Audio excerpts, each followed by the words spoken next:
Merci d'être sur la télévision Labari pour suivre le journal de ce jour, mercredi 1er avril 2020. Mesdames et messieurs, bonsoir et bienvenue à tous. Les acteurs de la société civile nigérienne, à savoir Moussa Tchangari de l'association alternative Espace Citoyen, Michael Zodi du mouvement Tournons la Page, Halidou Munkela de la CNT, également secrétaire général du SINASEB, Moudi Moussa également du mouvement Tournons la Page et Halidou Soumaila, ainsi que le président du syndicat national de commerçants, importateurs, exportateurs et grossistes du Niger, El Hadji Sani Shekarou, vont passer leur 14e nuit de détention dans les maisons d'arrêt de la région de Tillabéri et de Niamey. Ils ont été interpellés tous à la suite d'une manifestation pacifique contre la gouvernance du régime en place prévue pour le 15 mars 2020 par le cadre de concertation et d'action citoyenne dans le cadre des journées d'action citoyenne. Depuis leurs arrestations, des voix s'élèvent pour exiger leur libération. C'est l'actualité au plan mondial. Coronavirus, parlons-en. Avec la date du 1er avril 2020, ici au Niger, on compte 77 cas du Covid-19 confirmés, donc 4 morts. Le nombre a donc doublé en une seule journée, soit de 34 à 77 et plus de 800 personnes confinées. En tout cas, c'est le gouverneur de la région de Niamey qui l'a annoncé. On l'écoute. Cas connus, aujourd'hui nous sommes à 77 cas. Avec 4 décès. Avec 834 personnes confinées. Tantôt à l'hôtel Gaoui, tantôt dans la villa de l'aéroport, tantôt dans des villas à Wadata. Et il y en a qui ont accepté de leur propre gré de se confiner chez eux. Et si les gens pensent que ces mesures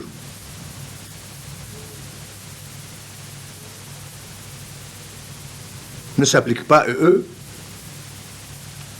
je vais leur dire tout de suite qu'il y a 264 agents du corps médical, dont des grands médecins, qui ont eu des contacts avec les malades, qui sont aujourd'hui porteurs de ce virus, et donc qui ont accepté de se faire confiner pour qu'on puisse suivre l'évolution de leur état sanitaire. Par contre, nous avons 162 personnes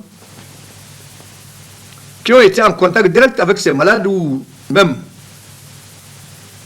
les corps de ceux qui sont décédés, qui sont dans la nature, que nous cherchons activement et auxquels nous demandons de grâce qu'ils acceptent de se rendre eux-mêmes dans les formations sanitaires pour se faire diagnostiquer d'abord, pour voir si effectivement ils portent en eux le germe de la maladie ou pas, pour éviter de contaminer leur famille, pour éviter de contaminer leurs voisins, pour éviter de disséminer la maladie. Voilà le sens dans lequel le président de la République, parmi tant d'autres mesures, a annoncé le couvre-feu et l'isolement. Issaka Hassan, 40 ans, gouverneur de la région de Niamey, que vous retrouverez en détail à la fin de ce journal.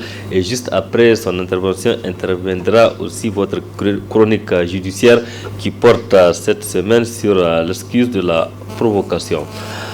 Le nombre de personnes infectées par le Covid-19 s'accroît à travers le monde. Ici au Niger, de 34, il est aujourd'hui à 77 cas confirmés officiellement qui sont tous pris en charge sur les différents sites réservés. À l'exemple de l'hôpital national de Niamey dont nous vous ferons découvrir le dispositif mis à cet effet. Reportage Adississé Ibrahim et Ibrahim Aboudou. Le coronavirus occupe le devant de la scène mondiale de la façon la plus dramatique, surtout en Europe et aux États-Unis, qui enregistrent un nombre considérable de décès. Dans notre pays où l'urgence sanitaire a été décrétée, le médecin-chef du pavillon Raymond Madras de l'hôpital national de Niamey explique le dispositif mis en place pour prendre en charge les personnes infectées. Ici à l'hôpital national de Niamey, nous prenons en charge les cas, les suspicions de cas. Et une fois le diagnostic posé, donc si le test est positif, nous les référons à l'hôpital général de référence pour la prise en charge. Quelque part, je veux vous dire, Dieu merci, nous n'avons pas tellement de cas qui nécessitent, des cas graves qui nécessitent une réanimation en tant que tel. Nous avons des cas que juste un traitement symptomatique. Et depuis le week-end passé, nous avons élaboré des protocoles de thérapeutique pour le Niger, notamment à base de l'hydroxychloroquine et puis l'azithromycine, donc nous instaurons actuellement pour nos patients. La majorité de nos patients sont sous traitement symptomatique et comme je vous l'ai dit, à partir du week-end passé, nous avons des protocoles propres au Niger utilisant l'hydroxychloroquine et puis l'azithromycine. Nous sommes en train aussi de définir sur quelle base nous allons dire que quelqu'un est guéri. Donc il nous faut des critères. On doit se baser sur des critères cliniques. D'accord, l'amendement des signes qui ont fait que le malade a été suspecté jusqu'à être dépisté. Et puis, on peut aller sur des critères paracliniques, notamment le dosage de la charge virale, qui normalement doit être négatif pour pouvoir dire que telle personne est guérie ou pas. Nous avons eu un cas de désertion, mais Dieu merci, on a pu retrouver cette personne-là et on l'a ramenée. Aujourd'hui même, elle est là, mais on n'a pas encore son résultat pour nous dire qu'elle est positive ou négative. Mais elle a des signes de présomption d'une infection à coronavirus. Elle est revenue actuellement. Aujourd'hui plus qu'hier, il devient un devoir pour chacun d'observer les gestes barrières qui sont entre autres tousser dans son coude, ne pas se saluer avec les mains et se laver régulièrement les mains avec du savon ou une solution hydroalcoolique afin de contrecarrer le Covid-19. La lutte contre la provocation du coronavirus au Niger est également au cœur de préoccupations des étudiants de l'université Abdou Moumouni de Niamey, notamment leur union des étudiants de cette université UNUN qui appelle d'ailleurs la population au respect des mesures prises par les autorités. L'UNUN l'a fait comprendre dans une déclaration rendue publique ce mercredi. Le résumé avec Ismaël Moumouni et Sadou Doumi. La gravité du coronavirus qui secoue le monde n'a pas laissé indifférent l'Union des étudiants nigériens à l'université Abdou Moumouni de Niamey qui, à travers cette sortie médiatique, interpelle le gouvernement à l'intensification des contrôles et des mesures préventives. C'est ainsi que l'UNUN félicite la population pour le patriotisme et la responsabilité dont elle fait montre pour le respect des différentes mesures préconisées. Encourage les forces de défense et de sécurité et les invite au respect strict de l'article 14 de la Constitution qui interdit tout usage de la violence dans l'exercice de leur noble mission. Demande au gouvernement d'organiser une vaste campagne de dépistage afin de détecter très tôt les personnes infectées, d'aménager des grands espaces, stades et autres centres où seront déférés les cas diagnostiqués positifs au Covid-19 et ceux mis en quarantaine, ce qui permettra la séparation de la population d'avec les cas confirmés et ou suspectés. Demande à nos chercheurs de mettre en place une équipe de recherche afin d'apporter une solution nigérienne à la pandémie du Covid-19, à l'instar de tous les chercheurs des autres pays. Lance un appel à la solidarité et à la générosité à tous les Nigériens. Le comité exécutif de l'UNUN, pour sa part, donnera une contribution de 200 000 francs et réaffirme la disponibilité et l'engagement de tous les étudiants pour vaincre cette pandémie au Niger. L'UNUN se réjouit de la signature du protocole d'accord entre le SNEX et le gouvernement. Néanmoins, il demande aux messeries et aux différents rectorats des UPN de trouver une méthode pour continuer les activités académiques à distance comme cela est en train de se faire dans d'autres pays, Burkina, Bénin, etc. Et demande aux camarades de s'atteler à l'auto-formation tout au long de cette période de confinement. Nos UPN connaissent déjà un retard légendaire, donc nous n'avons plus droit à l'erreur. Il y va de la survie et de l'avenir de notre cher pays. Le comité exécutif de l'ENUN dénonce le retard et la nonchalance dans la programmation et le paiement de la bourse et aide sociale. À cet effet, le comité exécutif de l'ENUN exige le paiement de tous les retardataires de la bourse de l'année académique 18-19, ainsi que la programmation de la première et de la deuxième tranche de la bourse de l'année académique 2019-2020, afin que nos militantes et militants observent cette période de confinement dans la plus grande sérénité. Le comité exécutif salue le courage et le degré de militantisme de l'ensemble des militantes et militants de l'ONU et les appelle à plus de vigilance et au respect des mesures préventives dans la lutte contre l'expansion du Covid-19 dans notre pays. Aussi, le comité exécutif appelle l'ensemble des Nigériens à ne pas céder à la panique, mais à multiplier les prières afin que le Tout-Puissant nous débarrasse de cette calamité. Oui, toujours dans le cadre de la lutte contre le coronavirus, le président de la République s'est adressé à la nation il y a quelques jours. Dans son message, le président de la République a annoncé le recrutement de 1500 agents de santé qui viendront renforcer donc l'effectif déjà pour bien coordonner cette lutte contre le coronavirus. Une annonce qui a amené le syndicat national des agents contractuels de santé de terrain, SINASAT, de rappeler au gouvernement l'engagement qu'il avait pris de prioriser les contractuels de la santé qui sont actuellement sur le terrain en cas de recrutement. C'est ce qui nous explique Mahaman Tahirou. Il est membre du bureau exécutif national de ce syndicat. Nous avons signé un protocole d'accord donc avec ce gouvernement-là. Si toutefois il y aura le recrutement, le concours de recrutement à la fonction publique, 50% des places seront octroyées aux agents de santé contractuels du terrain. Donc cela, en tout cas, n'est pas une réalité. Aujourd'hui, il y a une lettre vraiment qui est adressée au ministère de la fonction publique pour le recrutement de 200 donc, agents de santé contractuels sans concours. Et nous, ce que vraiment nous avons arrêté, on s'est convenu avec le gouvernement, c'est pour vraiment donner 50% de places aux agents de santé contractuels pour le recrutement direct et sans concours à la fonction publique. Nous comptons en tout cas faire des négociations avec ce gouvernement-là pour pouvoir vraiment voir dans quelle mesure donc, ce gouvernement va revenir donc, sur sa décision et son engagement qu'il avait pris en tout cas lors du protocole d'accord que nous avons vraiment signé.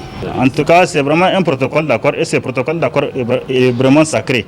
Et compte tenu également des efforts inlassables que ce personnel vraiment important est en train vraiment de déployer sur le terrain, ça et là. Dans toute l'étendue du territoire, vraiment nous dépassons cet effectif du, comment on appelle ça, agent contractuel dépasse les actifs du salarié. Ce qui fait que ces agents sont là en train de travailler jour et nuit et avec vraiment un maigre revenu. Nous sommes plus de 6500 donc 45 agents actuellement contractuels qui exercent en milieu rural, en milieu communautaire. Qui dit communautaire, donc ça veut dire beaucoup de choses. Dernièrement, à l'endroit des autorités, c'est vraiment de revenir sur l'ancienne décision, sur vraiment son engagement donc, dans lequel il avait octroyé, il a dit qu'il va octroyer 50% en tout cas de l'effectif à recruter à la fonction publique, il va les octroyer aux agents de santé contractuels et sans concours donc à la fonction publique. La dernière chose, c'est vraiment un appel donc à la population nigérienne de vraiment respecter en tout cas les mesures de prévention dictées donc, par le gouvernement dans le cadre de la prévention donc, du Covid-19, donc coronavirus. Et nous avons vraiment pris un engagement que nous allons essayer de sensibiliser en tout cas à toute la communauté en ce qui nous concerne en tant qu'agents de santé communautaire. Donc nous allons essayer de répandre l'information, la sensibilisation pour pouvoir vraiment arrêter la propagation de cette pandémie, voire même la bouter hors de nos frontières. Une autre réaction de notre syndicat sur la même question, c'est celle du syndicat national des agents de santé communautaire SINASCOM qui aussi rappelle aux autorités les mêmes engagements pris par le gouvernement vis-à-vis de ce syndicat. Donc ce rappel il est fait ici par le secrétaire général de ce syndicat, Ibrahim Moussa. Nous voulons témoigner l'opinion publique nationale et internationale que ce que le président a dit est à part et ce que le gouvernement fait est à part. Parce que c'est une promesse du gouvernement de recruter les contractuels de la santé pour pouvoir finir avec ce type de contrat. Et malheureusement, on a vu, le président dit qu'il va recruter 1500 agents. Et à notre grande surprise, on voit que 1000 par voie de concours, 300 sans concours pour les cadres médecins et pharmaciens. Et maintenant, ils ont réservé 200 pour 6450 contractuels qui sont actuellement en service sur le terrain. Et nous pensons que c'est injuste, c'est une discrimination, parce qu'on ne peut pas trouver quelqu'un qui a faim, ton enfant a faim, tu as un manger, tu dis bon, tu vas aller d'abord donner le manger à quelqu'un, quand tu vas se rassasier, tu vas revenir donner à ton enfant. C'est cette situation que nous sommes en train de vivre aujourd'hui. Et c'est pourquoi nous avons demandé l'abrogation pure et simple de cet arrêté et de prendre en compte les 1000 là, plus les 200 au profit des contractuels. Deuxième chose, encore on a constaté qu'il y a certaines catégories qui sont omises dans cette bénédiction que nous attendons depuis longtemps.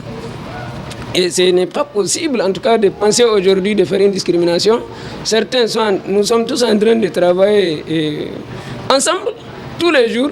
Et voilà, on dit qu'on va recruter une catégorie et laisser une catégorie.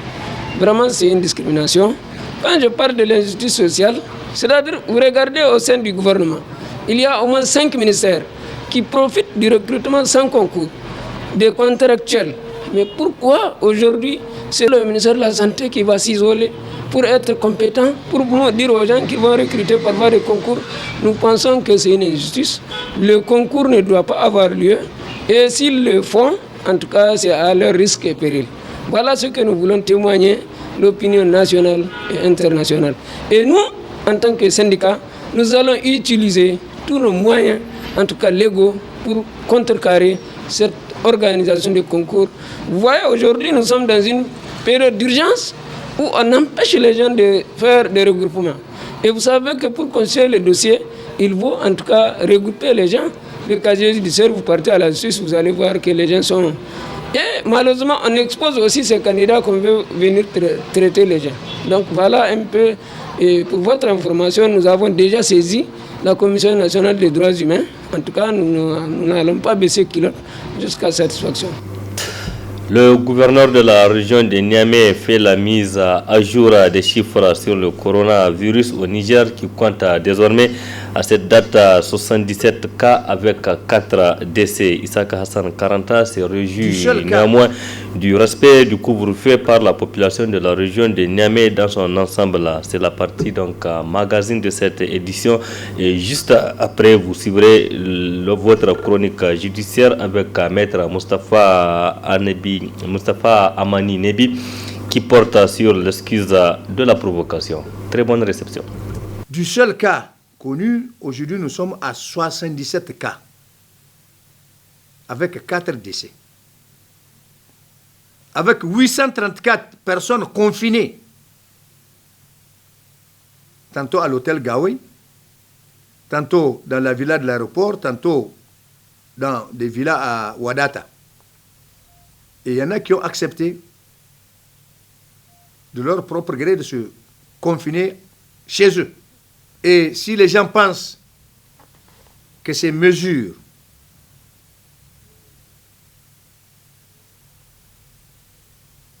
ne s'appliquent pas à eux, je vais leur dire tout de suite qu'il y a 264 agents du corps médical, dont des grands médecins,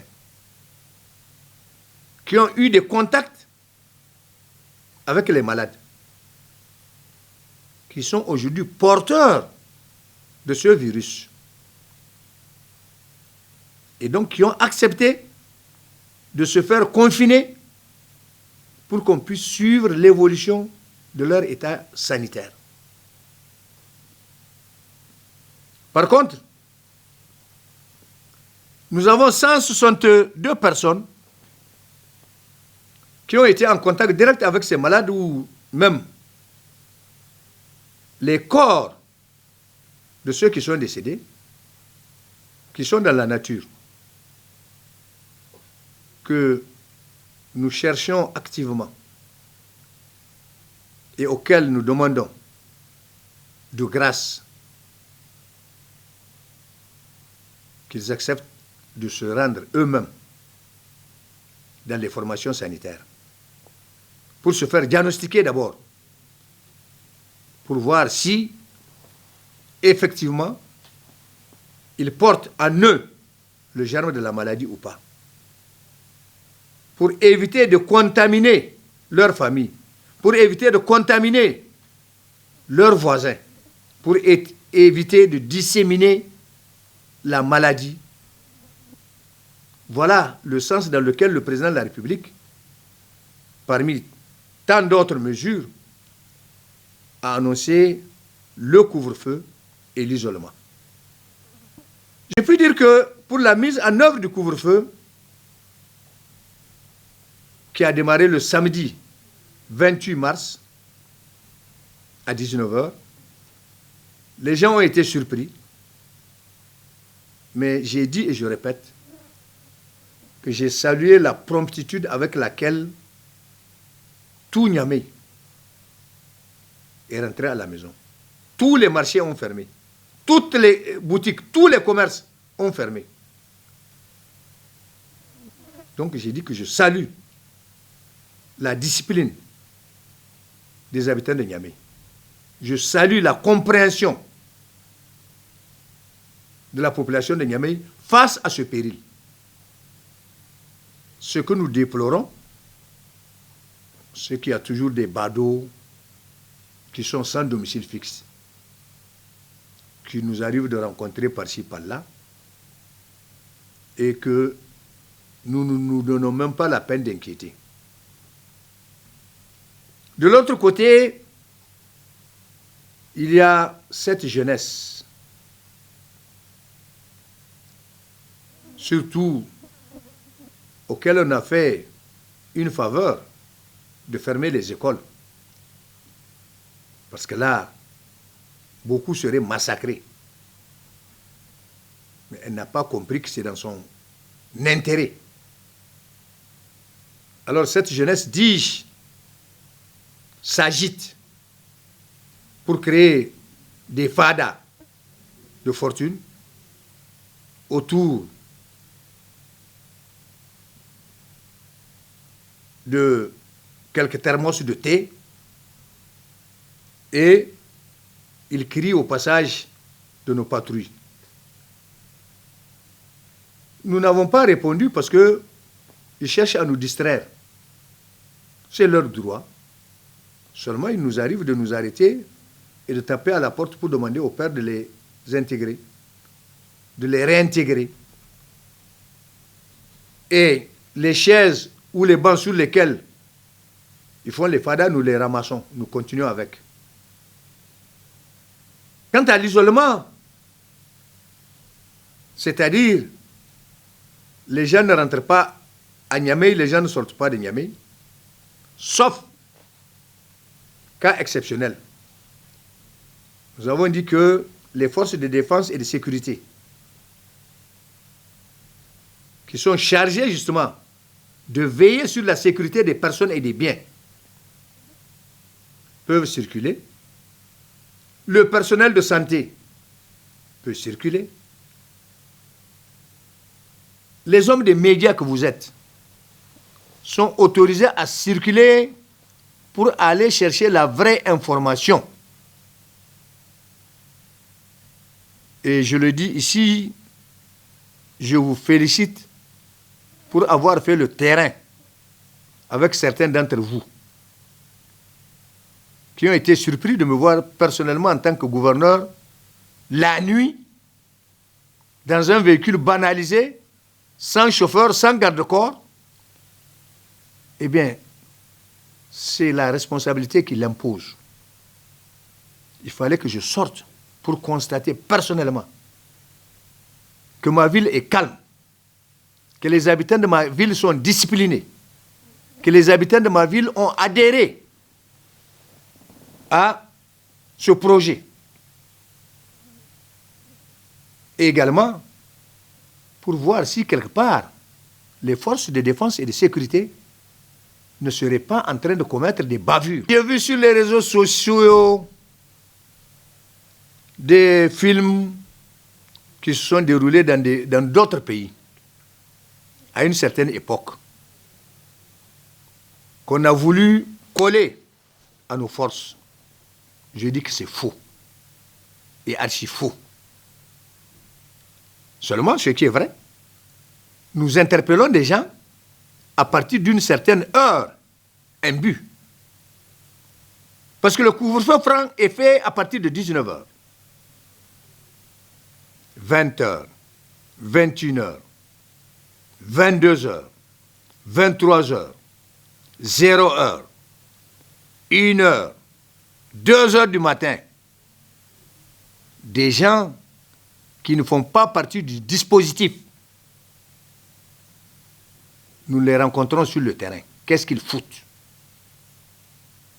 Avant-hier, j'ai pris un gendarme qui était en tenue. Et je suis sûr que son intention, c'est d'arnaquer les gens. Je l'ai remis à la hiérarchie. Hier nuit, j'en ai pris un autre encore.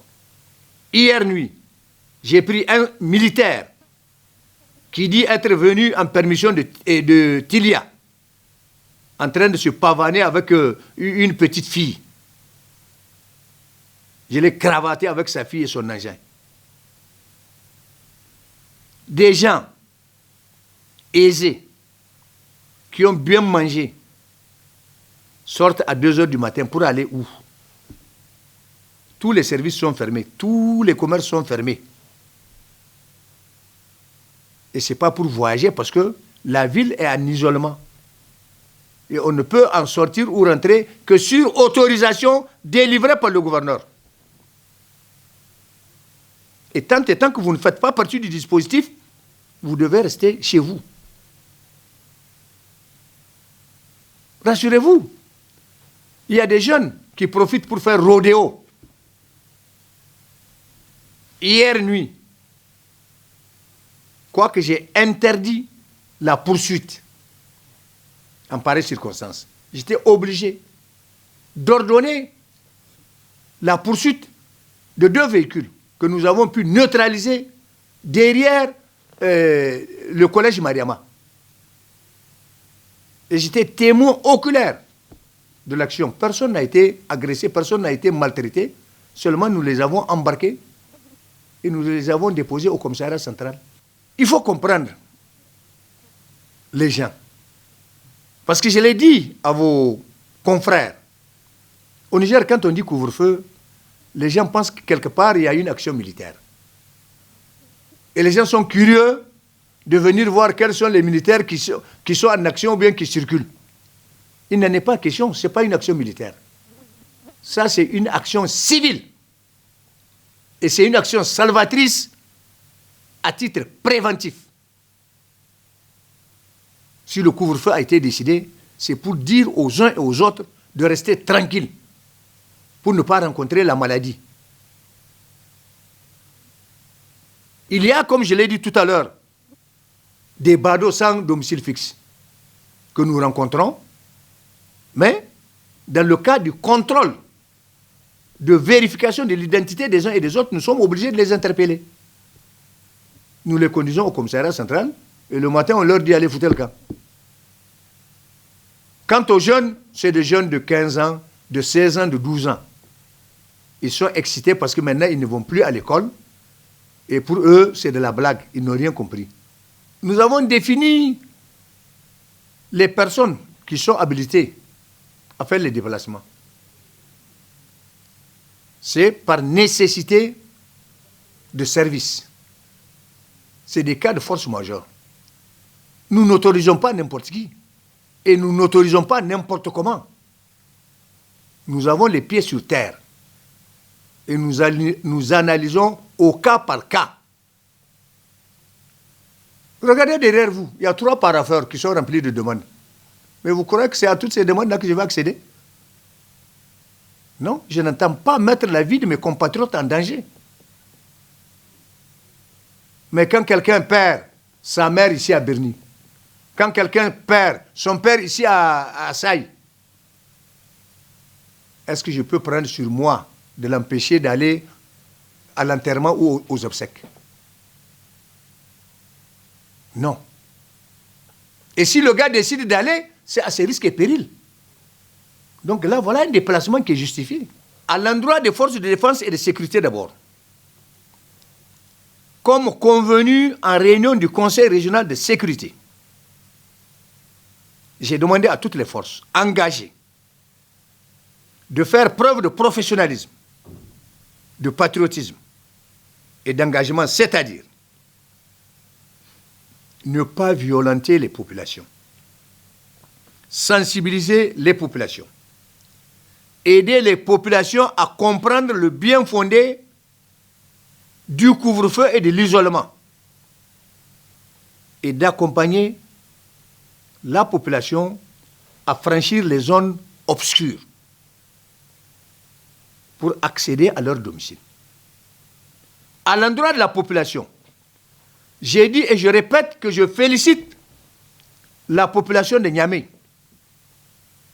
pour avoir accueilli favorablement ces deux mesures, le couvre-feu et l'isolement, tant et tant que c'est dans leur intérêt. Hier nuit, par exemple,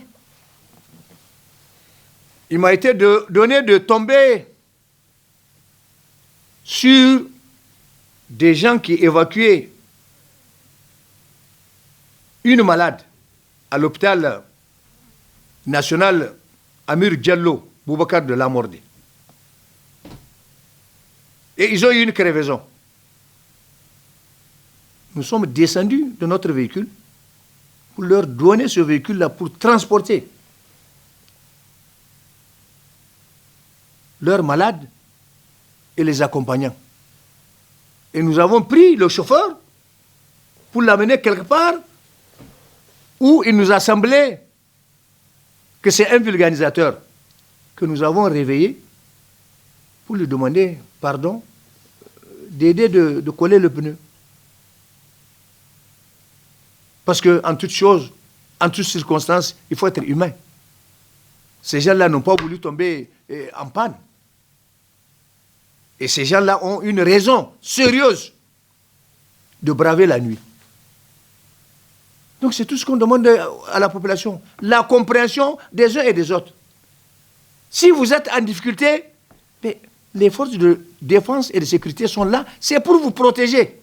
Allez-y vers elles. Exposez votre problème. Manifestez le secours dont vous avez besoin. Donc j'ai dit que la population jusque-là a été très disciplinée. La population jusque-là a correctement observé les deux mesures. Tard la nuit, j'ai dit et je répète, nous sommes tenus d'interpeller certaines personnes. Moi, je ne les caractérise pas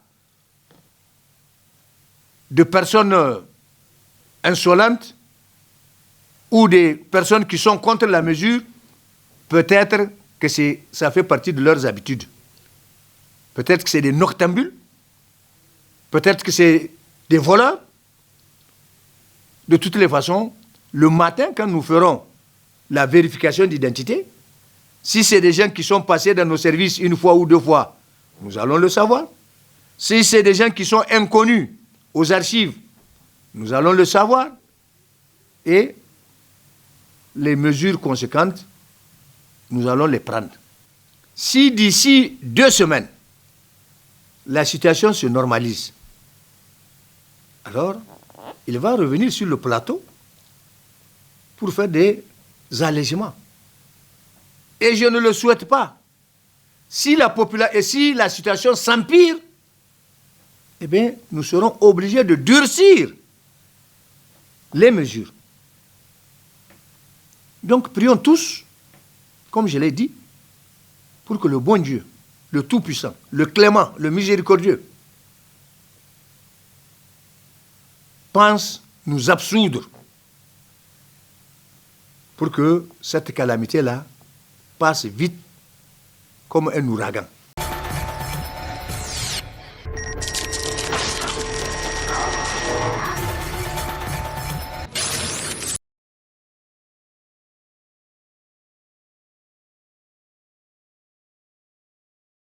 L'excuse de provocation ce n'est rien d'autre que l'excuse prévue d'avance par le législateur. Donc le législateur décide expressément que dans telle ou telle autre situation, si une personne se retrouve dans une situation où elle commet une infraction, d'avance, on lui accorde une excuse. Mais là, d'avance, il faudra que les conditions prévues par la loi soient revues.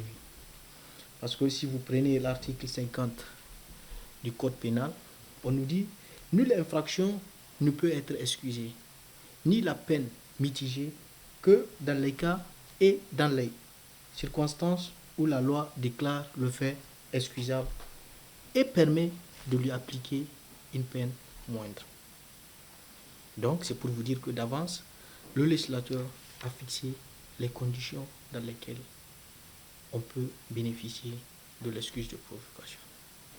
Et pour ça, c'est l'article 245 du Code pénal qui prévoit les infractions pour lesquelles l'excuse peut être retenue par le juge.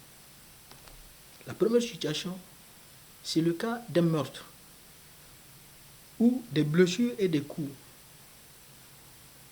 causés, mais et que ces infractions-là ont été provoquées par des coups et violences graves envers la personne.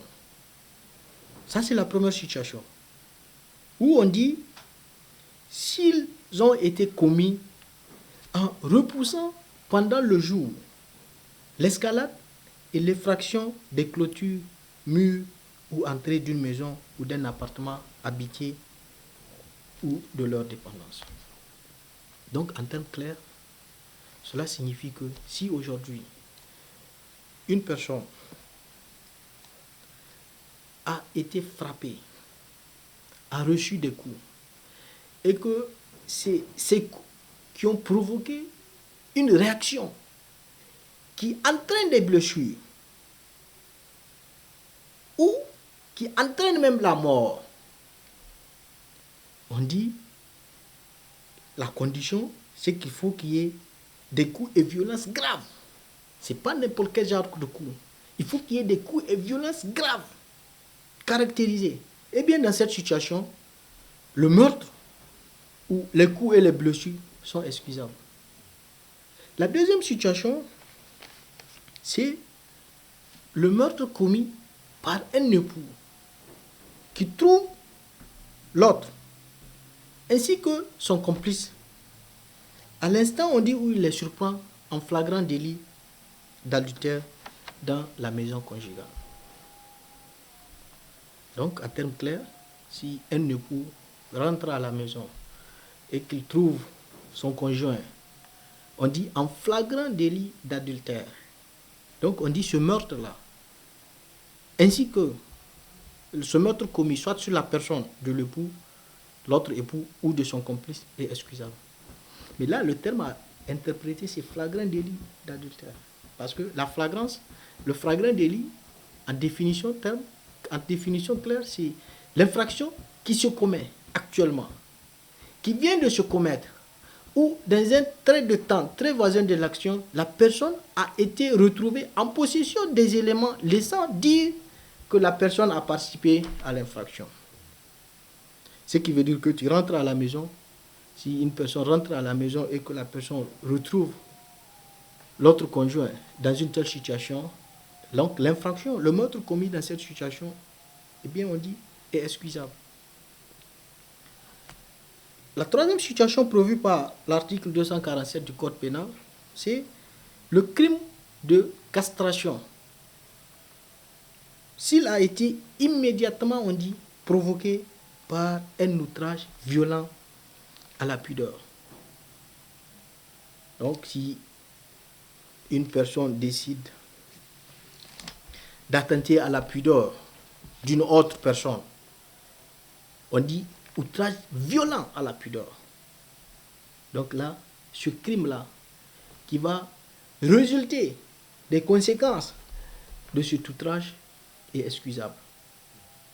Donc c'est pour vous dire que le législateur a fixé d'avance les infractions, les conditions pour dire que dans telle ou telle autre situation, le crime commis est excusable. Et la conséquence de l'excuse se retrouve dans l'article 51. Parce que, on dit, lorsque le fait est excusable, par exemple, si l'infraction excusable comporte une peine de mort ou celle de l'emprisonnement à vie, on dit la peine sera réduite de 2 à moins de 10 ans. S'il s'agit d'un crime comportant une peine d'emprisonnement à temps, eh bien, on dit la peine sera réduite à un emprisonnement de 6 mois à 2 ans. S'il s'agit d'un délit, la peine sera réduite à un emprisonnement de 6 jours à 6 mois. S'il s'agit d'une contravention, l'auteur peut même bénéficier de l'absolution. Ce qui veut dire qu'il y a plus que même des circonstances atténuantes qui sont reconnues à la personne qui a commis une infraction excusable. Donc c'est pour vous dire que le législateur a d'avance prévu des conditions, des infractions, et que la conséquence c'est que la personne poursuivie dans cette situation peut se retrouver dans une situation plus que confortable. Parce que l'idée du législateur, c'est d'essayer de comprendre les gens de la société. Parce que toutes les infractions citées, c'est des infractions qui atteignent à l'honneur de la personne, qui atteignent à la personnalité même de la personne. Et c'est des infractions, ou disons, c'est des causes qui mettent la personne hors d'elle-même. Et une personne qui se retrouve dans une folie passagère entre griffes peut se retrouver dans une situation incontrôlable, inconfortable, qui va lui faire perdre la raison, qui va l'amener à commettre n'importe quel genre de choses.